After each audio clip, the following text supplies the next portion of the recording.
September the 16th, mammals. London's mammals are generally now coming to the end of their breeding seasons. This means that many populations are now at a peak, with their inexperienced young learning how to live and survive alone, as well as finding a new territory to live in. This provides an easy autumn harvest for London's carnivores, such as foxes, weasels, stoats, and possibly even otters. It is autumn's fruits and seeds that provide another easy harvest for London's herbivores, and many can now be seen feeding on elderberries, blackberries, and acorns throughout the month. The most dramatic event in the red deer's yearly cycle is their rut, which starts towards the end of this month, weather permitting. The stags are now resplendent with fully grown burnished antlers, ready to do battle. Park deer are generally larger and heavier than wild deer, and they grow larger and more impressive antlers. In the wild, red deer rarely produce antlers with more than 12 tines, at which point they can be called royal stags. In park deer, their number can climb to 30, and where there is some influence of foreign blood, and old males not culled, it can soar to more than 40. In London's parks, due to culling, we don't see such impressive antlers. Even so, whatever the number of tines or spread of horns on a male stag, being our largest land mammal, they cut an impressive figure this month. A substantial number of them can be seen in Richmond Park. Wild red deer are now establishing their winter territories. There is little change in our park deer, except perhaps for a change in leadership of the harem. Old defeated stags, which once controlled 20 to 30 hinds, can only now look forward to a solitary life. After defeat, they may go on to live for 10 more years. Looking old and still so handsome, it is not surprising they were at one time thought to live for centuries. Fallow deer are still developing their palmate antlers for their rut, which will come next month. They now have frayed their stocks and no velvet can be seen on their antlers, this being the stage referred to as hardhorn. No two antlers are the same shape. Differences can be genetic or due to food shortage as well as injury. A good head should have well-developed brow tines, a sturdy beam, and be widely palmate, with a good number of spellers or rounded tips.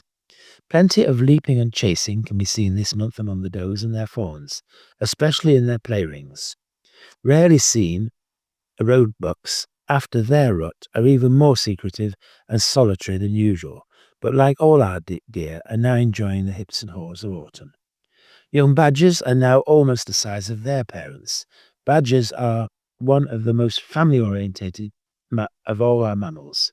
Some juveniles will leave the set to look for a new territory, whereas others will choose to remain.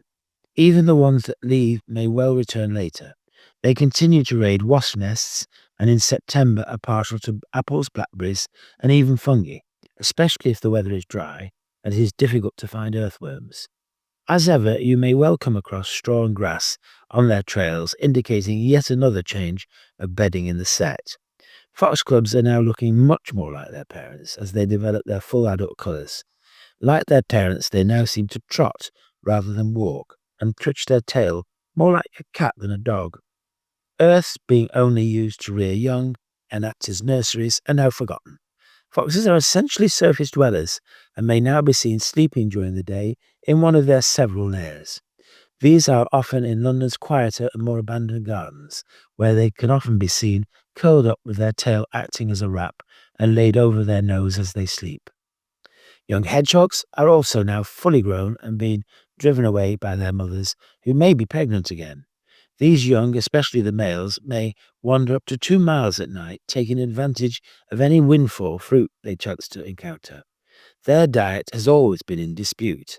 On top of their usual fare of slugs, worms, and insects, they are also believed to take snakes, frogs, eggs, and rats. Less likely is the story of them sucking milk from cows' udders. They were persecuted for centuries as vermin, but are now being encouraged by Londoners who have been kind enough to lay out regular food supplies to encourage them back into our gardens.